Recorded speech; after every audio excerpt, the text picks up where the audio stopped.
Présidente et fondatrice de la compagnie Payette Inc., je rencontre aujourd'hui la formidable Mélissa Normandin-Roberge. Bonjour Mélissa. Allô Pamela, merci beaucoup de l'invitation. Ben, merci d'avoir accepté en fait de parler avec nous aujourd'hui. J'ai lu ton livre qui a été réédité aux éditions Béliveau, Né pour briller. En fait, c'est même un best-seller. Et je peux te dire que tout de suite, après avoir terminé ma lecture, je me suis empêchée de ne pas aller t'écrire un gros message d'admiration, de douceur, de remerciement. Sincèrement, tu es extrêmement inspirante. Euh, J'aimerais en fait que les gens en général te connaissent quand même assez bien, mais pour ceux et celles qui pourraient peut-être ignorer qui est Mélissa Normandin-Roberge, est-ce que tu peux juste nous faire un résumé de qui tu es? Premièrement, merci. Merci des bons mots. Tabarouette, ça me touche tout le temps de savoir ça. C'est toujours très difficile de se décrire dans le sens où on dirait que j'ai passé par tellement de titres dans les dernières années que j'ai voulu aussi comme explorer peut-être d'autres choses puis de défaire les titres que je m'accordais moi-même. Donc, présidente fondatrice de Payette, c'est le titre qui résume ce que je fais professionnellement parce que c'est une compagnie dans laquelle j'ai tellement plusieurs rôles et tellement plusieurs identités, puis en même temps, c'est quelque chose qui me nourrit énormément. Mais je dirais que je suis entrepreneur depuis toujours. Je ne connais pas grand-chose autre que ça. J'ai toujours été une entrepreneur. Ça fait partie de qui je suis. Ça fait partie de mon réflexe d'être, de mon réflexe d'agir. Maman de 3 beaux enfants qui sont maintenant très grands, 19 ans, 15 ans et 12 ans bientôt pour mon dernier coco. Je suis une femme qui est très, très passionnée, en fait, de faire découvrir ce message-là qui, pour moi, fait tellement de sens, de se rappeler qu'on est né pour briller, surtout pour les femmes, de se rappeler que cette vie-là, elle est tellement précieuse puis elle est tellement rapide qu'on ne peut pas se permettre de se mettre de côté trop longtemps, puis on ne peut pas se permettre de rêver petit ou même de s'empêcher de rêver. Donc, c'est vraiment un message que j'incarne, que j'intègre et que je diffuse largement parce que c'est ce qui fait vraiment le plus de sens pour moi. Et dans ton livre, en fait, tu donnes plusieurs exemples du cheminement par lequel tu es passé. Et ce que je trouve toujours admirable dans un livre comme celui-là, c'est que tu n'as pas eu peur de parler de tes échecs, de parler des fois où tu t'es, je veux pas dire planté, là, mais en fait, oui, où ce que tu as frappé un mur. Euh, et moi, je trouve tout le temps ça admirable quand la personne ne voit jamais ça comme un échec, mais comme une façon de. En fait, toi, t'as parlé du non. Ouais. Et là, tu as enlevé le N. Alors, c'est le no pour nouvelle opportunité. Ouais. Je n'étais plus sûre si je l'avais comme il faut. Ouais. Et ça, j'aimerais ça que tu nous en parles parce que c'est assez difficile quand on frappe un mur ou qu'on a un refus, et des refus, tu en as eu plusieurs, de voir ça comme une possibilité de rebondir ailleurs. Comment tu as fait pour apprendre ce processus-là? Mais c'est drôle que tu dises ça parce que justement, je n'ai jamais eu l'impression d'avoir un échec. C'est fou, là, tu sais. Puis je sais que si tu regardes sur papier, il y en a probablement plein, mais j'ai toujours refusé de voir ça comme ça parce que j'ai toujours pensé justement que de ces échecs-là, j'ai appris tellement. Que je ne sais pas si c'est vraiment des échecs. Mais oui, la nouvelle opportunité, en fait, c'est qu'à toutes les fois où, puis moi, je carbure énormément à ça, tu sais, c'est facile de tomber dans la peur, dans le doute, dans les craintes, dans le manque, dans le rejet, puis de se dire que c'est donc bien épouvantable parce que tu vis quelque chose de difficile, alors que quand tu prends un méga pas de recul, puis des fois, ça prend un très, très, très gros pas de recul, tu te rends compte qu'il n'y a rien qui t'est envoyé par hasard. En tout cas, moi, c'est ce que je crois. C'est à toutes les fois où j'ai reçu quelque chose de plus négatif, allons-y comme ça, mais ça m'a permis de développer mon courage, ma résilience, ma persévérance, ma force de caractère, même de me dire, est-ce que je suis alignée à la bonne place, au bon endroit? Donc, ça a toujours permis de me recadrer ou de me recalibrer à ce que je voulais. Puis je pense que c'est ça qu'il faut apprendre peut-être. Tu sais, on nous a tellement conditionnés à. Puis on le voit dans une note rouge là, à l'école. Si tu as une mauvaise note, c'est encerclé, c'est noté, c'est gros quand tu fais une erreur, alors que finalement, ça veut dire quoi? Ça veut juste dire que tu as peut-être moins bien appris quelque chose ou tu as moins bien été conscient de quelque chose et c'est le bon moment pour te réaligner. Donc oui, moi, j'ai toujours vu ça comme ça. C'est vraiment une nouvelle opportunité de trouver une nouvelle façon d'arriver à tes fins, de trouver une nouvelle façon de te relever. ça revient toujours à une chose, c'est à quel point tu le veux. Parce que tu peux aussi abandonner, puis tu peux aussi dire, bon, ben ça, c'était trop pour moi, puis je suis pas capable de le tenir, puis je suis pas capable de le supporter. Mais si je le veux vraiment, ben je me relève puis je continue parce que c'est vraiment important que ça existe dans ma vie. Est-ce que tu perçois une différence? Parce que quand tu dis le vouloir vraiment, ça me fait un peu réfléchir au fait que des fois, on peut vouloir quelque chose, puis quand on a une embûche, selon moi, là, il y a deux façons de le voir. Soit je suis en échec, comme on vient de parler, ou avoir tellement un manque d'estime et un manque de confiance que de juste penser j'y arriverai juste jamais, je suis pas assez bonne, je suis trop nulle, je suis trop ci, je suis trop ça. Fait que c'est comme tout le temps deux façons différentes. Fait que comment on sait, tu sais, si on peut le voir comme une nouvelle opportunité, oui, mais si ça vient d'un manque d'estime, on fait quoi dans ce temps-là? C'est vraiment, en fait, moi, c'est pour ça que le message de paillettes existe, parce que pour moi, ceci n'est pas une excuse. Si justement tu penses que tu ne mérites pas ça, c'est que tu n'es pas consciente de ta valeur. Et chaque être humain a une valeur. Puis je sais que c'est facile à dire, puis tu sais, c'est un beau discours, là, plein de positivisme, de reconnaître sa valeur, mais c'est vrai. C'est dommage et malheureux parce que dans une société comme la nôtre, souvent même au Québec, quand tu reconnais ta valeur, ben, tu es perçu comme quelqu'un qui est imbu de lui-même, qui peut être prétentieux, qui peut être snob. Quand tu décides que tu veux plus que qu'est-ce que cette société-là nous dicte, ben là, tu deviens quelqu'un qui est égoïste, quelqu'un qui pense trop à toi, quelqu'un qui va être jamais satisfait, alors que dans une perspective, puis je reviens à ça, dans une perspective où tu sais que ta vie va finir, tout ça prend le bord. Si ma vie va finir un jour, ça veut dire que ce qui est vraiment important pour moi, si ça ne me quitte jamais, si cette idée-là ne me quitte pas, je dois aller l'accomplir parce que visiblement, ça n'ira pas. Puis il y a quelque chose aussi au niveau de l'estime puis de la confiance qu'il faut faire peut-être une nuance, c'est-à-dire que la confiance, c'est la confiance en tes capacités. Les capacités, ça s'apprend. C'est quelque chose que tu peux perfectionner, c'est quelque chose que tu peux améliorer. Tandis que l'estime, c'est ta valeur, c'est le regard que tu portes sur toi. Puis ça demande l'introspection, ça demande un temps d'arrêt, ça demande du travail sur toi, ça demande une certitude hors de tout doute qu'indépendamment des circonstances extérieures, puis indépendamment du discours que tu entretiens depuis tellement d'années parce que tu l'as entendu, mais moi, je vaux quoi dans ce monde-là? Et c'est d'être profondément convaincu. Moi, je sais ce que je vaux. Il y a des jours que je l'oublie, mais intrinsèquement, je sais ce que je vaux. Je sais que quand je suis en entrevue, je suis capable d'être percutante, je suis capable d'être impactante. Je sais aussi que je connais mes imperfections. Je sais qu'il y a des moments dans ma vie où je vais être super impatiente, puis que c'est pas le comportement que j'ai envie d'avoir. Donc, mais j'en ai fait du travail sur moi, puis je vais continuer d'en faire parce que c'est ça la beauté de la chose, c'est que plus je suis consciente, plus je suis capable de maîtriser différents aspects de ma vie, puis je suis capable d'explorer des nouvelles possibilités, puis de me dire, ben, je vais le faire. Je vais le faire parce que je l'ai déjà fait. Peut-être pas de cette ampleur-là, mais comme j'ai gravi jusqu'à maintenant un certain chemin, en théorie, je vais encore être capable de le faire. Puis au mieux, ben, je me planterai, puis je vais apprendre. Mais au moins, je vais le faire. T'as pas peur de te planter, en fait? Non. En fait, attends, j'aurais dû plutôt le tourner en question. Est-ce que tu as peur de te planter? Parfois, des fois plus que d'autres? J'ai tellement de confiance en, écoute, ça va avoir l'air très ésotérique, mais en plus grand que moi. J'ai tellement eu des preuves dans les années passées qu'on peut se relever d'absolument tout et que l'être humain, quand il décide quelque chose, c'est la machine la plus extraordinaire au monde. Est-ce que j'ai la peur? Oui. Est-ce que j'ai peur que ça mette un terme à ma vie? Non. Est-ce que j'ai confiance que je peux me relever? Oui. Est-ce que j'ai confiance que malgré la peur, je peux avancer? Oui. Parce que c'est faux de dire qu'on n'a plus peur de rien. Tu sais, ça arrive encore aujourd'hui. Même, tu sais, maintenant, j'ai une belle équipe de 8 personnes. On a des beaux résultats financiers. On a des beaux projets.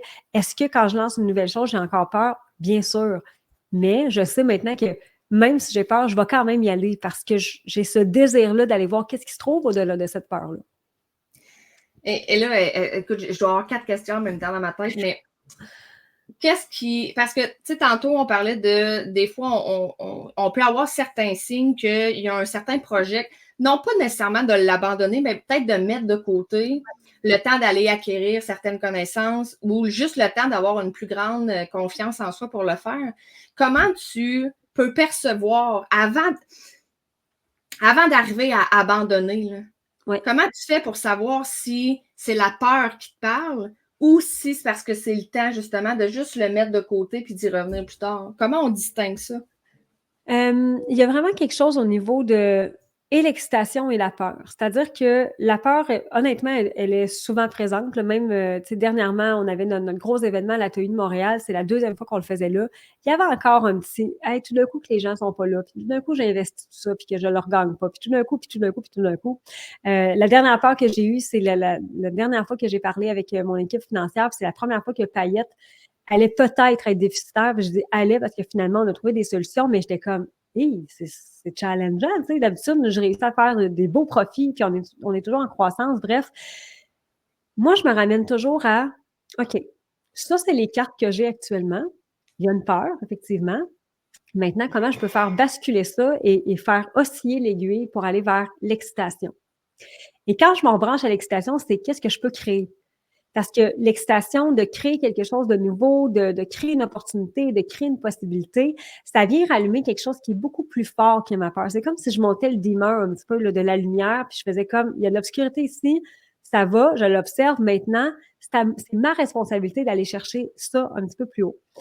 Mais il y a quelque chose au niveau de l'alignement aussi. C'est-à-dire que si j'ai pas de fun, que j'ai plus d'énergie, que ça rentre difficilement dans l'horaire, que en plus, ça me rapporte pas d'argent, on va se le dire, parce que je suis quand même une femme d'affaires. Je sais que là, la peur, elle a peut-être lieu d'être, c'est peut-être un indicateur que c'est pas le temps. Puis ça, c'est vraiment au niveau de l'alignement que je vais souvent travailler, en fait. Est-ce que c'est aligné en ce moment? Puis l'alignement, c'est est-ce que j'ai du fun? Est-ce que c'est fluide malgré les difficultés ou les obstacles? Puis est-ce que je suis énergisée? Parce qu'à la fin, si je le suis pas, puis c'est la peur qui a gagné, c'est peut-être parce que c'est pas le bon projet, c'est peut-être parce que c'est pas tout à fait encore là où je devrais être. Par contre, il y a des rêves, en fait, qui vont être encore là, lesquels je te donne un exemple parce que c'est le plus facile qui me vient en tête. Ça fait des années que je dis que les Backstreet Boys, un jour, vont être à mon événement. Je suis pas game encore de le faire. Je suis pas game. Parce que ça coûte cher, parce qu'il faut que je réserve une grosse salle, parce que c'est un game changer, parce qu'il va falloir que j'investisse pour le marketing, tu sais. C'est pas le temps encore. Mais ça va arriver. Quand? Je le sais pas, mais ça va arriver. Fait que c'est juste de se dire comment je peux revenir dans l'excitation, puis à toutes les fois où je fais « Oh mon Dieu, OK, ferme tes yeux, là, imagine que les Backstreet Boys sont sur la scène, c'est toi qui es présente. OK, juste ça me suffit à réactiver. Puis là, je vais faire une première action. Ben parfait, ça coûte combien avoir les Backstreet Boys? Ça coûterait combien? Je vais monter un plan financier, je vais voir qu'est-ce que ça va me donner. Puis après, je fais confiance à mon intelligence. Si j'ai peur puis qu'il n'y a rien qui marche, c'est possiblement parce que c'est pas le bon projet. Donc, il faut avoir aussi cette rationalité-là puis cette intelligence-là de faire c'est pas le bon moment. C'est OK, je le garde, je le mets là, il va exister, mais pas pour tout ça. C'est tellement inspirant ce que tu dis, je t'écouterais pendant des heures, mais Non, c'est j'aimerais défaire un certain mythe que le mythe que quelqu'un qui excuse-moi, j'ai eu une alarme qui disait que mon écran allait fermer. J'ai un peu eu ça m'a déconcentré. La fameuse croyance que un coup, tu sais, mettons, quelqu'un qui te regarderait où tu es rendu aujourd'hui avec la réussite, que tu ne travailles plus sur toi puis que tu l'as toute facile. Moi, ça, là, cette croyance-là, elle me choque parce qu'on n'arrête jamais, en fait, de travailler sur soi. Mais comment tu décrirais un peu le travail que tu as eu à faire sur toi, je vais dire, mettons, il y a 5 ans versus aujourd'hui? Est-ce que c'est autant ou c'est juste à des niveaux différents? C'est plus, définitivement. C'est plus. Et c'est effectivement aussi à des niveaux différents. Puis je connais pas un entrepreneur à succès qui ne travaille pas sur lui encore activement aujourd'hui. Puis j'en ai beaucoup dans mon entourage. Je n'en connais pas un qui n'a pas cette introspection-là, qui va pas défaire des croyances, qui va pas... puis des fois, c'est pas conscient comme travail. C'est pas genre je m'assois puis je défais une croyance, mais c'est je vais challenger cette croyance-là puis je vais aller plus loin, voir qu'est-ce qu'il y a au-delà de ça. Tu sais, je pense à ma dernière discussion avec Luc Poirier, exemple. Luc Poirier n'a pas peur du jugement, n'a pas peur de se faire critiquer. Puis je suis comme un homme qui porte des projets gros de même, il a fallu qu'il défasse ça. Tu sais. Puis je l'écoutais dans son discours, puis c'est quand je sens qu'il y a un inconfort, j'y vais quand même. C'en est ça du travail sur soi. Fait que si on remonte à il y a 5 ans, donc il y a 5 ans, j'avais 35 ans. En 2019, j'avais pas encore fait mon premier million. J'avais une petite équipe de 2 personnes. J'ai travaillé sur moi, je dirais, 30 minutes, 1 heure par jour, pas mal comme aujourd'hui. C'est juste que c'était peut-être pas encore assez en profondeur. Tu sais, j'avais peut-être pas encore cette connaissance-là que j'ai de moi, j'avais peut-être pas cette conscience-là non plus, puis j'avais pas encore pris des risques comme j'ai pris aujourd'hui. J'en avais déjà là, pris, mais peut-être pas autant qu'aujourd'hui. Mais c'est vraiment un travail intentionnel que je vais faire à tous les jours. Tu sais, j'ai des cahiers, Pamela, remplis depuis 2016 là, de pensées que j'ai eues, de rêves que j'avais, tu sais, on dirait que je sens un blocage ici, j'écris mon blocage. C'est un travail constant que je fais et jamais je voudrais arrêter ça parce que, d'un, j'adore ça, mais je vois les effets, je les vois, tu sais, puis j'observe tellement de gens autour de moi, des vieilles connaissances ou, tu sais, des personnes juste qui gravitent des fois autour de moi, puis je peux te le dire tout de suite qui travaille sur lui puis qui travaille pas, là. Ça prend 3 secondes. Si la personne n'a pas changé, c'est la même personne, puis des fois, on se complaît tellement de: «Ah, elle a pas changé cette personne-là». C'est le pire compliment que tu peux recevoir. Ouais. Ça n'a pas évolué. Ça veut dire que tu es à la même place qu'il y a v'là 20 ans. Tu es probablement au même endroit physiquement à faire la même affaire v'là 20 ans. Tu sais, on en voit des fois des gens que tu fais: «Il est encore là. Il était là v'là 20 ans, il est encore à sa même place». Pour moi, ça fait pas de sens. Dans ma vie à moi, en fait, je pourrais pas faire ça parce que j'aime beaucoup trop provoquer l'évolution. Ça vient avec d'autres struggles des fois parce que quand tu provoques l'évolution, tu vas vite. Quand tu vas vite, ben, tu évolues vite et quand tu évolues vite, il n'y a plus rien autour de toi qui reste pareil. Fait que ça change rapidement. Fait que c'est une adaptation constante. C'est vraiment un travail au niveau du système nerveux de se réadapter. OK, là, je gère un budget de 2 millions, 3 millions. Ben, je gère plus 2 000 ou 3 000 piastres. Fait que, au niveau du système, faut que tu te réajustes. Mais c'est ça la vie, c'est d'évoluer, c'est de s'adapter continuellement. J'aimerais qu'on parle de ton côté,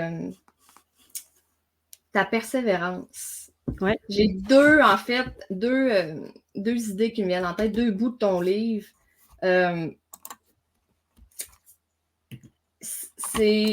J'ai encore le fameux message que mon organisme. Quand je suis là, hein, sache-le. Moi, je fuck la technologie, on ne sait pas pourquoi. Ben, ça ne m'a jamais fait ça. Je sais, c'est toujours je ça. suis vraiment désolée si jamais ça ferme. Je vais essayer de faire comme si de rien n'était.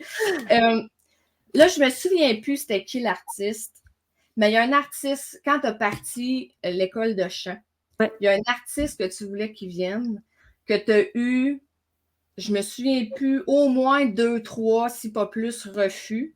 Et tu t'étais dit qu'un moment donné, tu allais l'avoir. Et ça l'a juste été pour le mieux.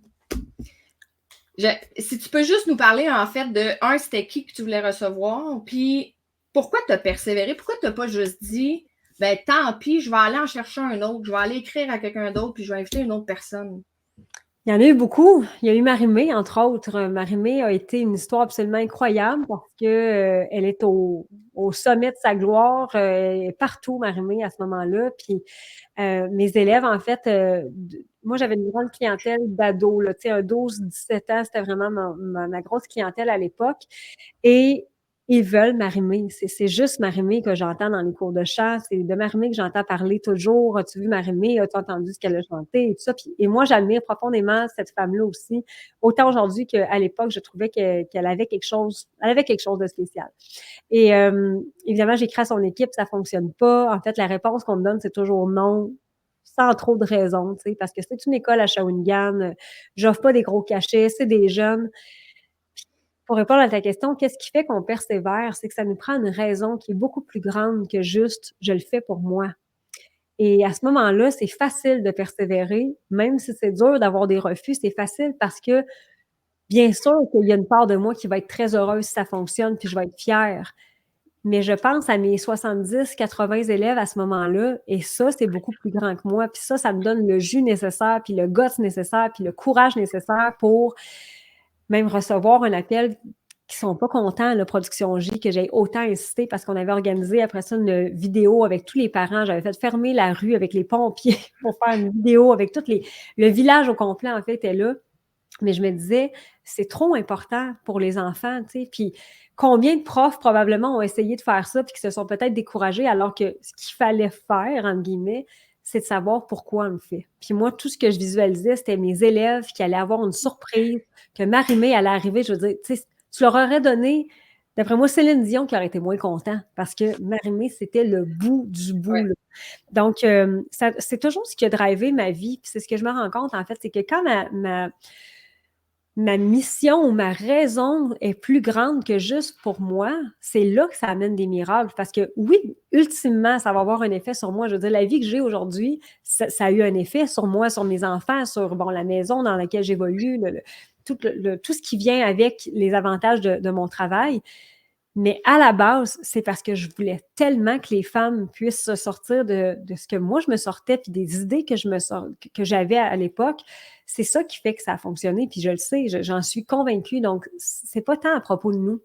Puis la persévérance, ben comment tu veux lâcher quand tu sais pourquoi tu le fais, puis que pourquoi c'est important, tu sais, pourquoi ces jeunes-là doivent voir Marie-Mé une fois dans leur vie, puis doivent la voir de cette proximité-là. Je veux dire, les élèves m'en parlent encore.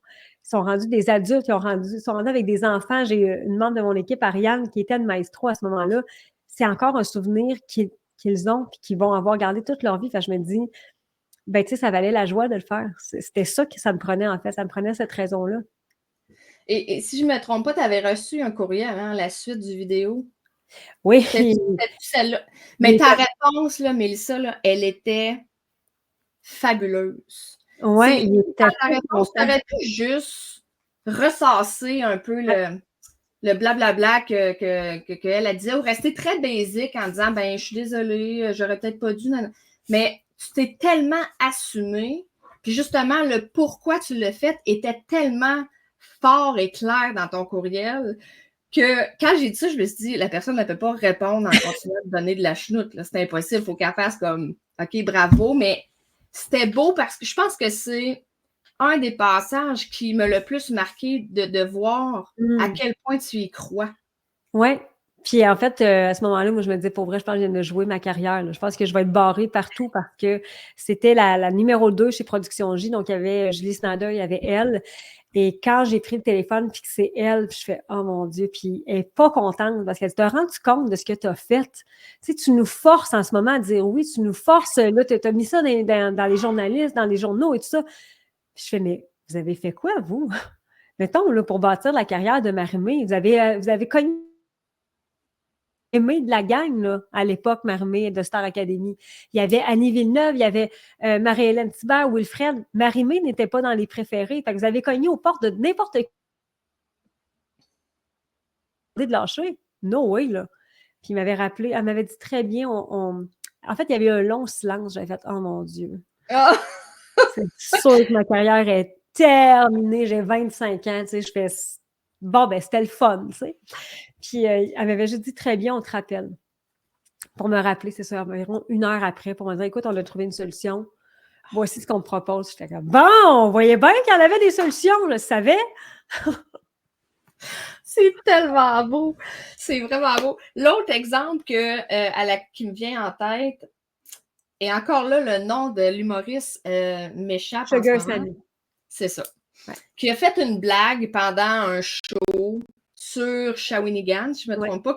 Et là, écoute, tout le monde, les habitants, même, je pense même le maire, il était bien insulté parce que là, il avait dénigré Shawinigan, alors que c'est un gag.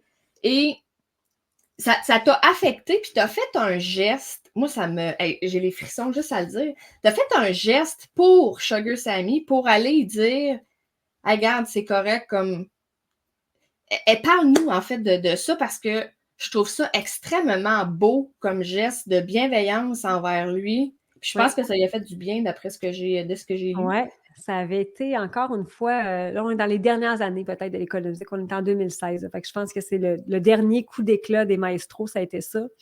Même chose, hein, tu sais, moi, quand j'approchais les artistes et que je me disais, c'est quoi le message qu'il peut avoir pour les enfants là-dedans? Puis Sugar Sammy, je me disais, ben c'est un artiste qui ose revendiquer une carrière internationale, c'est un artiste qui ose affronter le jugement des autres, qui est capable d'en prendre, qui est capable d'aller au-delà des critiques. Et évidemment, ben, ça ne fonctionne pas. Je l'approche. Son adjointe, à l'époque, me dit non, ça ne pourra pas fonctionner, ça ne marche pas. De toute façon, ce n'est pas tant le public de Sugar Sammy. Je réessaye, ça ne fonctionne pas plus. On avait essayé aussi une vidéo, un peu comme avec Marie-Mé. On n'a pas de oui. Et je laisse aller. C'est rare que je faisais ça. Je faisais comme, OK, c'est peut-être pas pour tout de suite. Et il arrive, en fait, une émission qui s'appelait En mode Salvaille, Feu en mode Salvaille. Et Ouais. Sugar Sammy fait son fameux gag que Shawinigan, c'est la ville où les rêves vont pour mourir. Puis oui, ça a fait un tollé. Moi, dans ce temps-là, j'habitais à Shawinigan. Les gens sont fâchés. Et ça commence à prendre une proportion vraiment dégueulasse, là. Les gens sont racistes. Ils retournent dans ton pays, puis je suis comme, wow, là, ça marche pas. Et moi, je demande à chaque enfant, à partir de ce moment-là, d'aller écrire un message gentil sur le mur de Sugar Sammy, d'envoyer des vidéos, de lui dire qu'on l'aime. Je demande aux parents de faire la même chose. Et je dirais, en l'espace de 72 heures, c'est peut-être 500 messages sur la page publique de Sugar Sammy, parce qu'à ce moment-là, on pouvait publier des messages publics avec des vidéos sur les pages Facebook. Encore une fois, 24 heures après, l'adjoint de Sugar Sammy me dit, écoute, on est vraiment touché de ton geste. Non seulement on va aller voir les élèves, mais Sugar Sammy tient à organiser un spectacle à Shawi. On vous donne tous les profits. Tu mets les prix, les billets au prix que tu veux. On va s'occuper de faire la promo. Puis on vous donne des instruments de musique. Evenco, en fait, va s'associer avec nous, puis on va donner des instruments de musique. Moi, ça a été une immense leçon. Tu sais, dans la vie, je suis profondément comme ça, c'est-à-dire, je suis peut-être naïve, mais je suis une éternelle optimiste, puis je me dis, c'est pas vrai qu'il va arriver quelque chose puis que ça sera pas bon. Ça se peut pas. C'est impossible. Puis ça a été quelque chose que j'ai enseigné beaucoup aux élèves. Tu sais, ce qui t'arrive dans la vie, tu as deux choix. Ça peut être vraiment laid, puis ça peut être vraiment beau. Et quand on a fait le spectacle, en fait, ça a été comme un 25 000 de profit qui a été remis aux enfants. Ça a été beau parce que Sugar Sammy, sur scène, encensait les élèves, encensait l'école. Il a parlé des maestros. C'est fou parce que moi, c'était ma dernière année, puis les gens ne savaient pas encore, mais je savais que ça s'en venait, que ça allait finir.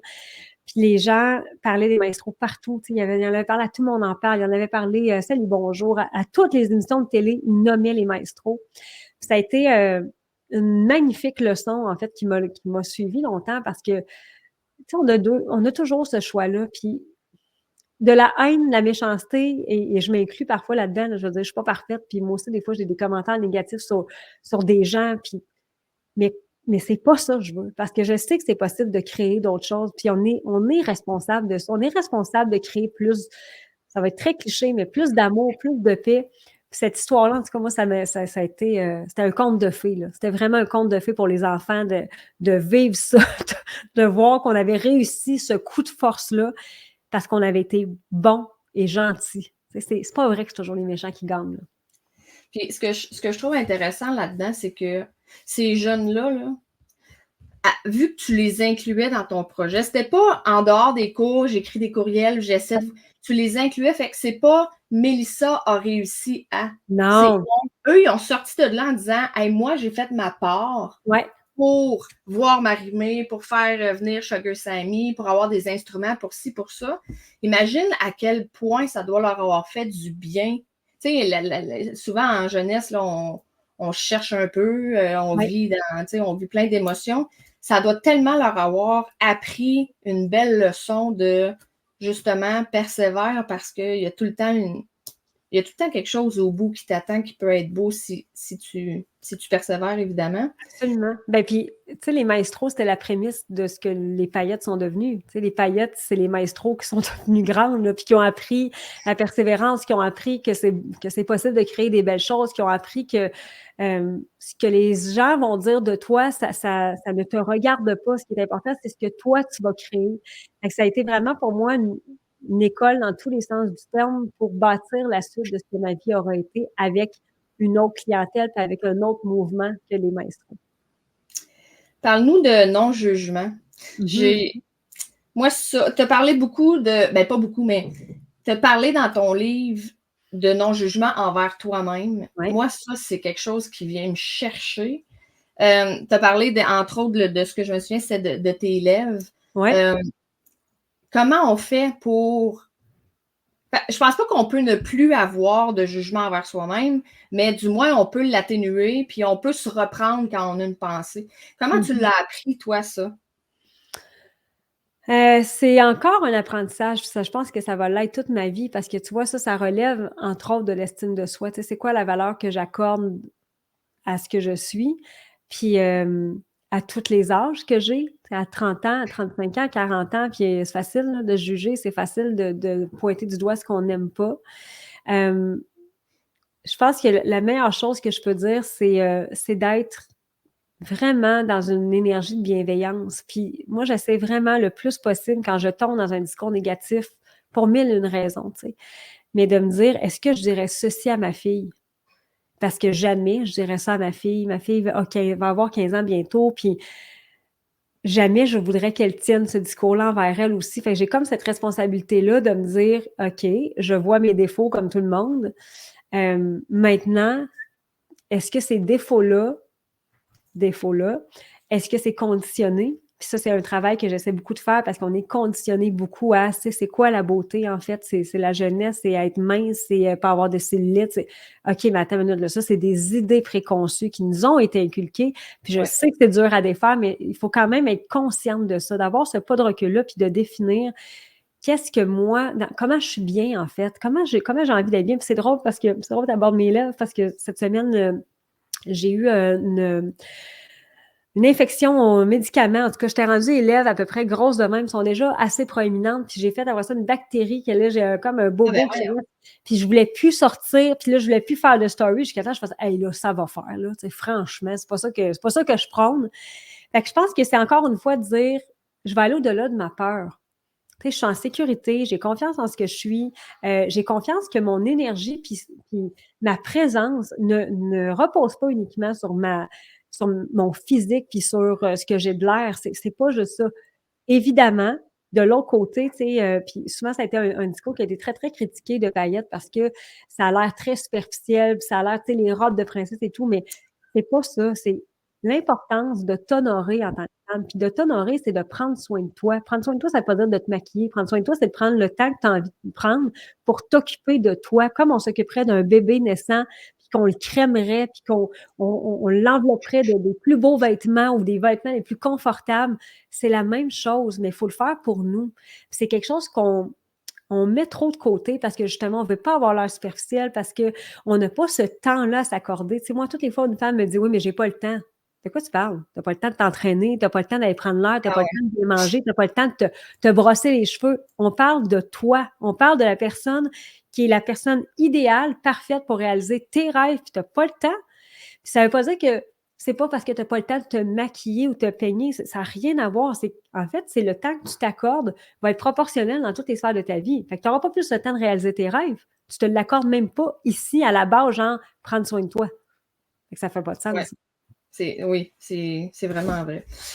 Mis à part, évidemment, lire ton livre, quelqu'un qui te demande, puis on va revenir là, il me reste 2 questions, je ne sais pas si tu as encore le temps un peu. Oui, j'ai le temps. Okay.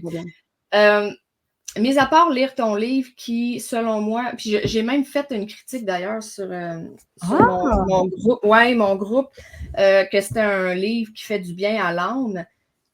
Quelqu'un, parce que tantôt tu as parlé que tu écrivais beaucoup. Ouais. Quelqu'un qui te demande, donne-moi 2, 3 astuces pour me sentir mieux. Mettons, le 4e, ça serait de lire ton livre, évidemment, mais quoi d'autre? Tu sais, les écrits que tu fais, est-ce que c'est à tous les matins pendant tant de temps ou c'est juste spontanément dans la journée? Mets-tu des moments? As-tu un rituel de bien-être? Disons ça même. Absolument. En fait,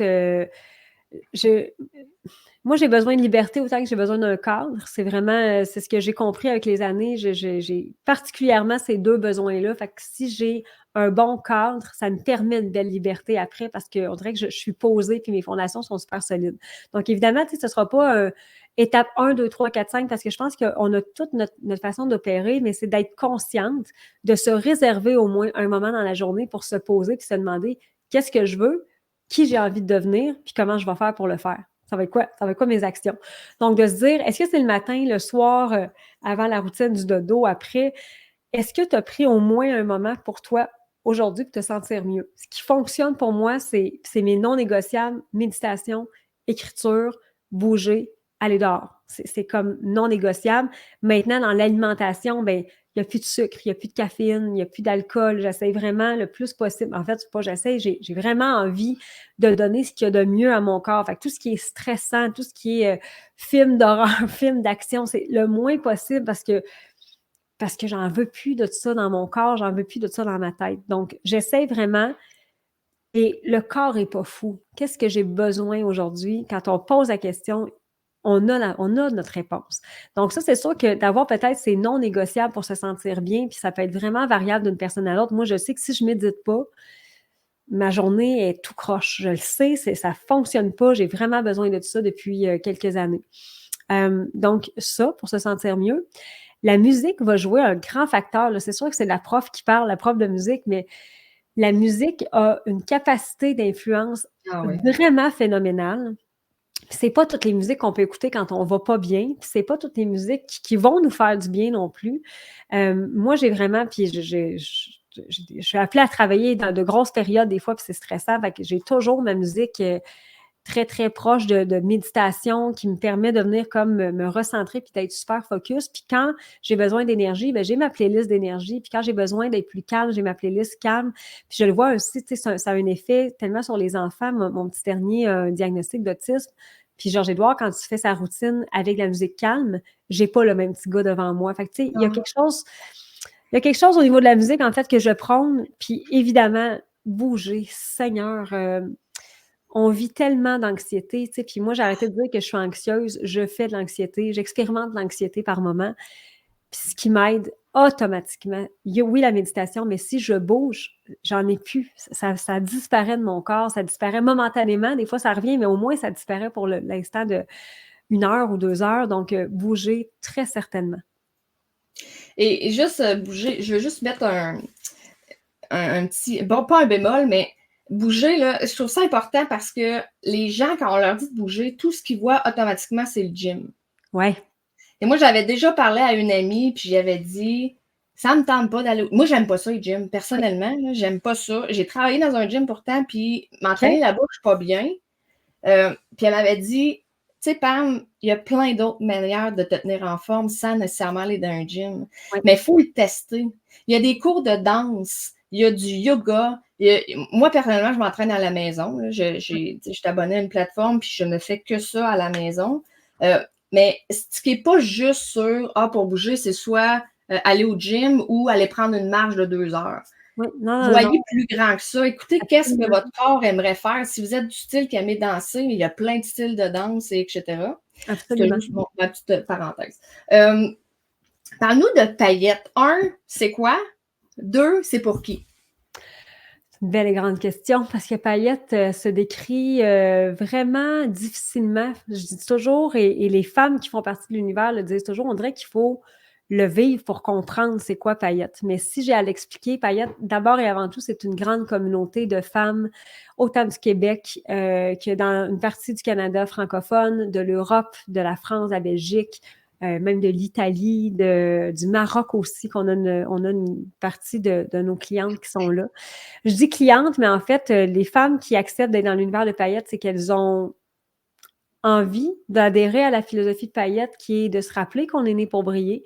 À la base, paillettes, c'était pour faire des conférences. C'est devenu maintenant vraiment une plateforme. En fait, on produit du contenu, autant éducatif, autant de divertissement. On a des web-séries, on a des programmes, des masterclass. On a un réseau, en fait, dans lequel les femmes s'abonnent pour être là. Et aussi du contenu événementiel. Donc, on crée des événements et le but était de, oui, se rappeler qu'on est né pour briller, mais c'était de ramener la magie. Parce que moi, je crois sincèrement à la magie. Puis la magie, juste le fait d'être en vie, je pense qu'on a oublié que ça, c'était complètement magique.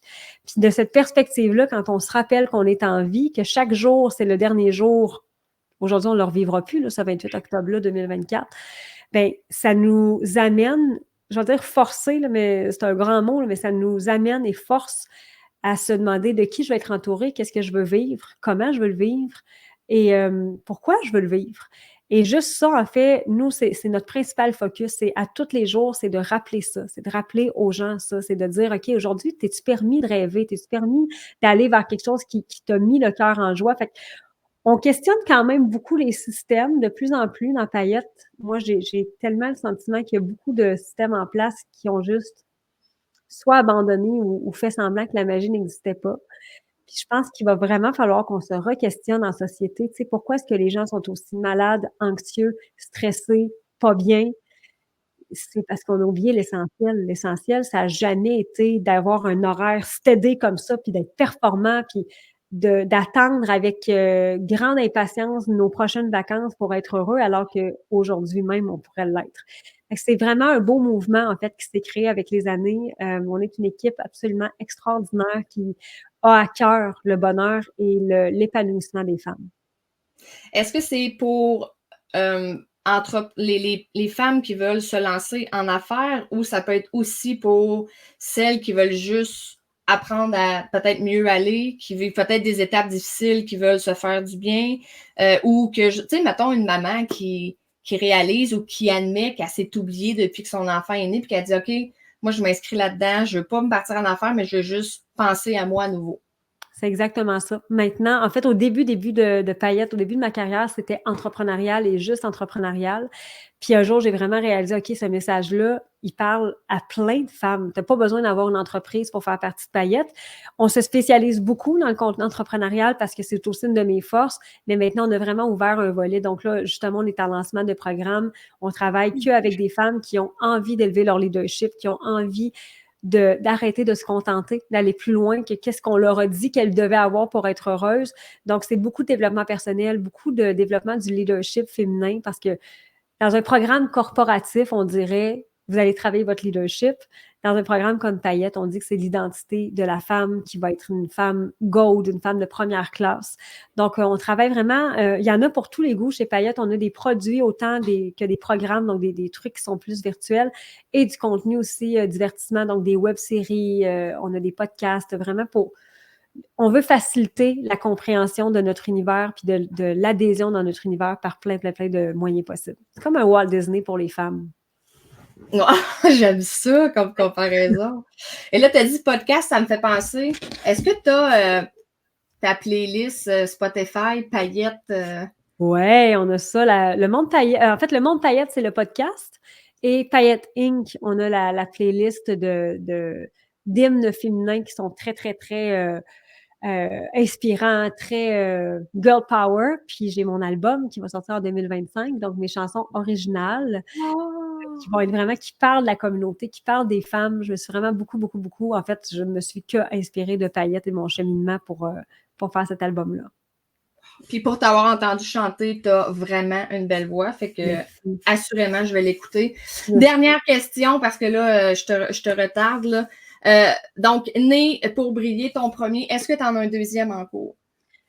J'en ai eu plusieurs en cours que j'ai abandonnés en cours de route. Je me disais tantôt, c'est-tu le bon moment? C'est que c'était pas le bon moment. J'ai aussi... Né pour briller, c'est écrit tellement facilement. Tu sais, en 2 mois, je pense qu'il était fini d'écrire, puis 2 mois, j'exagère. Là. Je pense que c'est comme 5 semaines, j'avais fini de l'écrire. J'ai eu une espèce de download de « OK, ça s'écrivait tout seul ». Puis j'ai réessayé, puis ça faisait pas ça. C'était pas fluide comme ça. Fait que, bref, j'en ai un que j'écris, mais que je pourrais pas sortir tout de suite parce que c'est très lourd, puis je peux pas encore parler de ce sujet-là parce que je suis pas encore prête totalement.